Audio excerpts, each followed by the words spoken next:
કર્ણાટકથી નીકળી દિલ્હી પહોંચનારી રાજીવ ગાંધી જ્યોતિ સદભાવના યાત્રા તારીખ 16/8/2012 રોજ હિંમતનગરના મોતીપુરા ખાતે આવી પહોંચતા સાબરકાંઠા જિલ્લા કોંગ્રેસ પરિવારે ભવ્ય સ્વાગત કર્યું હતું।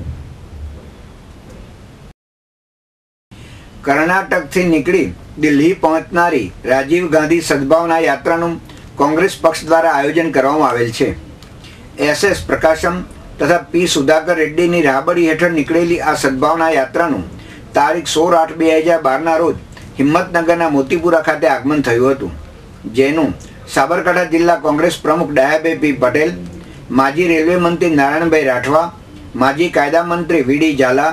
BD ડામોર, અશોક પટેલ, જિલ્લા કોંગ્રેસ મહિલા પ્રમુખ નિર્મલા પંચાલ, નગરપાલિકા વિરોધ પક્ષના નેતા ઈશાક શેખ, પ્રવક્તા ફારૂક ખણુસિયા, બક્ષી સેલના પ્રમુખ આલુસિંહ ઝાલા, જ્યોતિબેન દવે તથા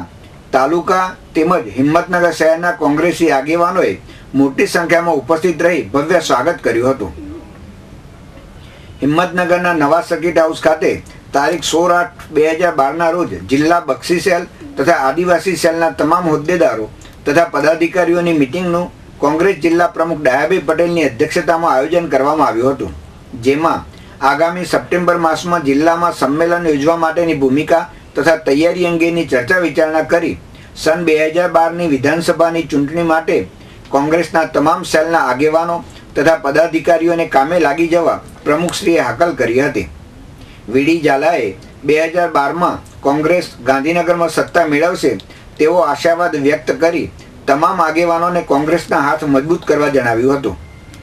હિંમતનગરના પ્રતિનિધિ સુરેશ થોરી સાથે રસિક સોની, સિટી ન્યૂઝ, હિંમતનગર।